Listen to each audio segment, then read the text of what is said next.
आज चर्चा चेहरा में बात जिस शख्स की हम करने जा रहे हैं वो तमिलनाडु में चेन्नई के एक छोटे से गांव से माथलम पराई में रहता है। नाम है श्रीधर वेम्बू। जोहो के फाउंडर श्रीधर वेम्बू की कहानी गांव से अमेरिका पहुंचने, अमेरिका से गांव लौटने, अरबपति बनने और फिर अरबपति बनकर डाउन टू अर्थ रहने की है। किसी विला मेंशन में नहीं, गांव के छोटे से घर में रहते हैं। लग्जरी कार तो छोड़िए, किसी कार से भी नहीं चलते, इलेक्ट्रिकल 3 व्हीलर या साइकिल से चलते हैं, वो भी तब जब अरबों डॉलर की कंपनी खड़ी कर हजारों लोगों को रोजगार दे रहे हैं। आज चर्चा चेहरा में बात श्रीधर वेम्बू की इसीलिए क्योंकि अमेरिका से श्रीधर वेम्बू को करीब 14,000 करोड़ रुपए का झटका लगा है। मामला जुड़ा है प्रमिला श्रीनिवासन के अधिकारों से, जो बन रहा है वेम्बू के लिए बड़ी मुसीबत। वेम्बू वो हैं जिनके काम को खुद गृह मंत्री अमित शाह प्रमोट करते हैं। व्हाट्सएप को टक्कर देने के लिए आराताई लॉन्च किया, फिर जोहो मेल ने भी खूब सुर्खियां बटोरी। वेम्बू वो हैं जिन्होंने अपने ही राज्य के सीएम से टकराने में जरा नहीं सोचा और अब जब मुसीबत आई है तो कुछ बोलते नहीं बन रहा है। क्या है पूरा मामला, क्या है श्रीधर की पत्नी से विवाद, क्या है पूरी कहानी, बताएंगे चर्चा चेहरा के इस एपिसोड में, तो बने रहे वीडियो के आखिर तक। नमस्कार, मैं हूं कीर्ति और आप देख रहे हैं न्यूज तक पर चर्चा चेहरा। जोहो के फाउंडर श्रीधर वेम्बू का अमेरिका में सब कुछ बढ़िया चल रहा था। ऐशो आराम की जिंदगी के साथ चाहते तो अमेरिका में ही रहते, लेकिन उन्होंने चुना स्वदेश लौटना।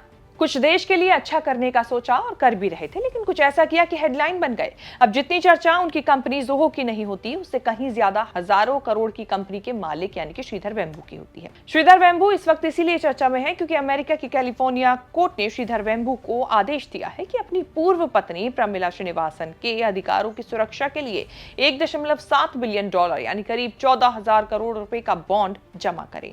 यह आदेश जनवरी 2025 में प्रमिला की ओर से दी एक याचिका पर तब दिया गया था जब दूसरा पक्ष कोर्ट में मौजूद ही नहीं था।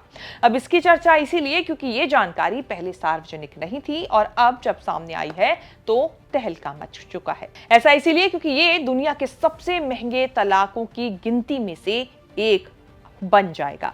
कोर्ट ने अपने आदेश में जोहो की अमेरिकी सब्सिडरी जोहो कॉर्पोरेशन की रीस्ट्रक्चरिंग के प्रोसेस पर भी रोक लगा दी। कोर्ट में अलग अलग सुनवाइयों के दौरान श्रीधर वेम्बू ने बॉन्ड न दे पाने के अलग अलग कारण बताए। कभी उन्होंने कहा कि वह कुछ भी नहीं कर सकते, वो कुछ भी नहीं दे सकते, कभी 150 मिलियन डॉलर तक देने की पेशकश की।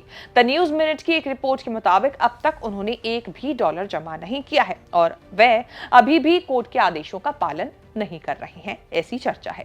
मामला खबरों में आने के बाद श्रीधर वेम्बू के वकील क्रिस्टोफर सी मेल्चर ने एक्स पर एक लंबा पोस्ट लिखते हुए कहा, जज को गलत जानकारी देकर यह आदेश दिलवाया गया। इस तरह के बॉन्ड का कोई कानूनी आधार नहीं है। इस मामले पर न्यूज मिनट को दिए मेल पर जवाब में प्रमिला श्रीनिवासन के वकील ने लिखा, श्रीधर वेम्बू के वकील एक सम्मानित जज पर यह आरोप लगा रहे हैं कि उन्हें बेवकूफ बनाया गया, जो कि बिल्कुल गलत है। अब कहानी को बेहतर तरीके से समझने के लिए इसका बैकग्राउंड समझना ज्यादा जरूरी है। ये बात कुछ साल पहले तब की है जब वेम्बू अच्छे खासी जिंदगी बिता रहे थे, लेकिन उनके जीवन में अचानक ऐसा तूफान आया कि उसे पूरी तरह हिला दिया। 2021 तक श्रीधर वेम्बू अपनी पत्नी प्रमिला और बेटे के साथ अमेरिका के कैलिफोर्निया में रहते थे। पत्नी और एक बेटा श्रीधर का छोटा सुखी परिवार था। 29 साल तक शादीशुदा जिंदगी जी श्रीधर वेम्बू और प्रमिला ने। फिर अचानक पति पत्नी के रिश्ते में तूफान आ गया। पत्नी ने तलाक की मांग कर दी। रिश्ते इतने बिगड़े कि श्रीधर पत्नी को पैसा कौड़ी संपत्ति देने के लिए बिल्कुल तैयार नहीं हुए। पत्नी प्रमिला ने कोर्ट में शिकायत की कि तलाक से पहले वेम्बू ने अपनी सारी संपत्ति बहन और मां के नाम ट्रांसफर कर दी। जोहो के इंटेलेक्चुअल प्रॉपर्टीज भी भारत ट्रांसफर कर दी ताकि पत्नी आधा हिस्सा ना ले सके। हालांकि श्रीधर वेम्बू ने आरोपों को नकारा। बेटे की अलग कहानी है। कोर्ट में श्रीधर कह चुके हैं कि ऑटिज्म ने हमारी जिंदगी तबाह कर दी, मुझे आत्महत्या करने के लिए भी मजबूर कर दिया। श्रीधर वेम्बू ने देश ही नहीं दुनिया भर में नाम कमाया है। उनके एप्स और टेक्नोलॉजी को खुद देश के गृह मंत्री अमित शाह और कई बड़े दूसरे कैबिनेट मंत्री भी प्रमोट कर चुके हैं। कुछ समय पहले जोहो के फाउंडर श्रीधर वेम्बू ने अरातई नाम का नया इंस्टेंट मैसेजिंग ऐप लॉन्च किया था, जिसे व्हाट्सएप के ऑप्शन के तौर पर पेश किया गया था। ऐप गूगल प्ले स्टोर पर टॉप रैंकिंग में शामिल हुआ, लेकिन आज हालात देखें तो अरातई गूगल प्ले स्टोर पर रैंकिंग में बहुत नीचे आ चुका है। इससे पहले जोहो मेल को भी इसी तरह प्रमोट किया गया था। केंद्र सरकार और कई बड़े मंत्रियों ने इसे मेड इन इंडिया और सुरक्षित ईमेल सर्विस बताकर अपनाने की बात कही। कई बड़े सरकारी डिपार्टमेंट में इसका इस्तेमाल भी शुरू हुआ, लेकिन लंबे समय तक ये जीमेल जैसे प्लेटफॉर्म को टक्कर नहीं दे सका और आम यूजर्स के बीच खास पकड़ नहीं बना पाया। कंट्रोवर्सी से दूर रहने वाले श्रीधर ने तमिलनाडु की सरकार सीएम स्टालिन से भी पंगा एक बार लिया हुआ है। तमिलनाडु में जब हिंदी को लेकर कंट्रोवर्सी चल रही थी, श्रीधर वेम्बू ने उसी वक्त एमके स्टालिन से पंगा लिया और हिंदी को लागू करने की सिफारिश की, जिसके बाद सोशल मीडिया पर खूब बवाल मचा था।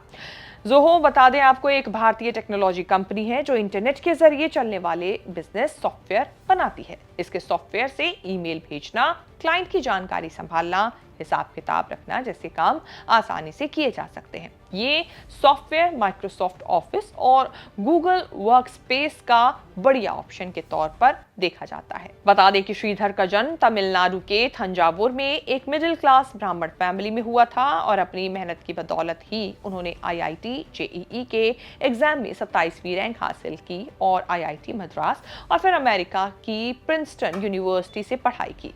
1994 में क्वालकॉम में नौकरी शुरू की, लेकिन उनका मन तो कहीं और ही था। हर महीने मिलने वाली सैलरी की लालच छोड़ कुछ नया और बड़ा करने का सोचा। 1996 में अपने भाई के साथ मिलकर एक सॉफ्टवेयर कंपनी एडवेंट नेट की शुरुआत की, जो अच्छी चलने लगी। लेकिन 2001 में आई आर्थिक मंदी के दौर में कई झटके उस कंपनी को लगे। उस दौरान कंपनी बेचने के लिए कई अच्छे ऑफर्स भी मिले, लेकिन दोनों भाइयों ने कंपनी बेची नहीं। भाइयों की इस जोड़ी ने जोहो डोमेन का जो नाम था वो खरीद लिया। साल 2009 में एडवेंट नेट को मर्ज जोहो में कर दिया। फिर समय भी आया जिसका इंतजार कई सालों से श्रीधर वेम्बू और उनके भाई को था। फोर्ब्स के अनुसार 2021 तक वो 3.75 अरब डॉलर की कुल संपत्ति के साथ भारत के 55वें सबसे अमीर व्यक्ति बने। कोविड-19 के दौरान कंपनी को जबरदस्त फायदा हुआ और उसका प्रॉफिट 1918 करोड़ रुपए तक पहुंचा और आज वो एक सफल बिजनेसमैन बन गए। बात करें श्रीधर वेम्बू की पत्नी प्रमिला श्रीनिवासन की, तो लिंक्डइन पर उन्होंने खुद को अमेरिका में रहने वाली एक एकेडमिशियन, एंटरप्रेन्योर और हेल्थ टेक एक्सपर्ट बताया है। उनके पास इलेक्ट्रिकल और कंप्यूटर इंजीनियरिंग में पीएचडी की डिग्री है और उन्होंने हेल्थ टेक, विशेष रूप से इलेक्ट्रॉनिक हेल्थ रिकॉर्ड और स्पेशल केयर सिस्टम में काफी काम किया हुआ है। उनके करियर में हेल्थ सर्विस तक पहुंच और डिजिटल इंफ्रा के लिए वकालत भी शामिल है। उन्होंने द ब्रेन फाउंडेशन की स्थापना भी की है, जो अमेरिका स्थित एक नॉन प्रॉफिटेबल संस्था है जो ऑटिज्म रिसर्च, उपचार और सामुदायिक सहायता के लिए समर्पित है। चर्चित चेहरा में श्रीधर वेम्बू और उनसे जुड़ी ये रिपोर्ट आपके सामने हमने पेश की, क्योंकि उनके तलाक की खबरें अब दुनिया भर में छा गई हैं, खबरों की हेडलाइन बन रही हैं। उम्मीद है ये रिपोर्ट आपको पसंद आई होगी। इसे लेकर आपकी क्या राय है, कमेंट करके जरूर बताएं और आगे भी ऐसी खबरें देखने के लिए आप बने रहें न्यूज़ तक के साथ।